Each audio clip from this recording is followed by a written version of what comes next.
Subscribe చేసేటప్పుడు పక్కనే ఉన్న గంట సింబల్ ను నొక్కి యాక్టివేట్ చేసుకోండి. ఆల్రెడీ సబ్స్క్రైబ్ చేసిన వాళ్ళు కూడా దయచేసి బెల్ బటన్ ను యాక్టివేట్ చేసుకోండి.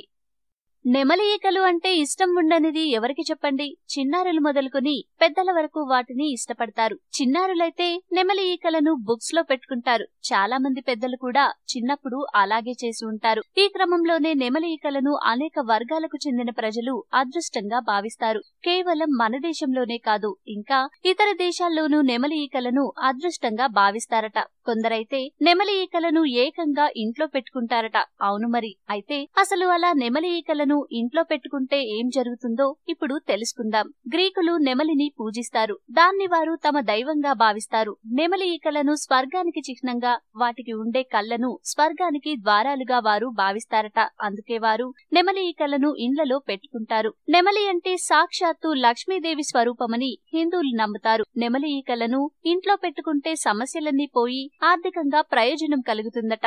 డబ్బు బాగా సంపాదిస్తారని నమ్ముతారు. లక్ష్మీదేవి స్వరూపం కనుక శ్రీకృష్ణుడు తన నెత్తిన నెమలి పింఛాన్ని ధరిస్తాడు. చైనా, జపాన్ వంటి దేశాలకు చెందిన ప్రజలైతే నెమలిని ప్రేమకు, ఆప్యాయతకు, ఆత్మీయతకు చిహ్నంగా భావిస్తారట. అది అదృష్టాన్ని తెచ్చిపెడుతుందని వారు నమ్ముతారు. అందుకే వారు నెమలి ఈకలను ఇంట్లో పెట్టుకుంటారు. నిష్కల్మషత్వానికి, నిష్కపటానికి నెమలి చిహ్నమని బౌద్ధ మతస్థులు భావిస్తారు. నెమలిని స్వచ్ఛమైన జీవిగా వారు చూస్తారు. అందుకే దాన్ని పూజిస్తే సుఖ సంతోషాలు తెచ్చిపెడుతుందని వారు నమ్ముతారు. పునరుజ్జీవానికి, అమరత్వానికి, ఉత్తేజానికి చిహ్నంగా క్రైస్తవులు నెమలిని భావిస్తారు. అందుకే వారు నెమలి ఈకలను పెట్టుకుంటారు. దీనివల్ల ఎవరికి ఎలాంటి కష్టాలు, సమస్యలు రావని వారి నమ్మకం. స్వర్గద్వారాల వద్ద ఉండే అందమైన, శుచైన పక్షిగా నెమలిని ముస్లింలు భావిస్తారట. ఈ క్రమంలో వారు కూడా నెమలి ఈకలను ఇండ్లలో పెట్టుకుని ఆరాధించడం ఆనవాయితీగా వస్తోంది. అంతెందుకు, కొందరు ముస్లింలు నెమలి ఈకలతో సాంబ్రాణి పొగ వేస్తారు కదా.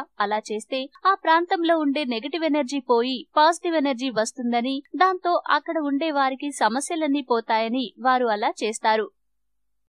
ఈ వీడియో మీకు నచ్చితే లైక్ చేయండి, అందరికీ షేర్ చేయండి, కానీ సబ్స్క్రైబ్ చేయడం మాత్రం మర్చిపోకండి.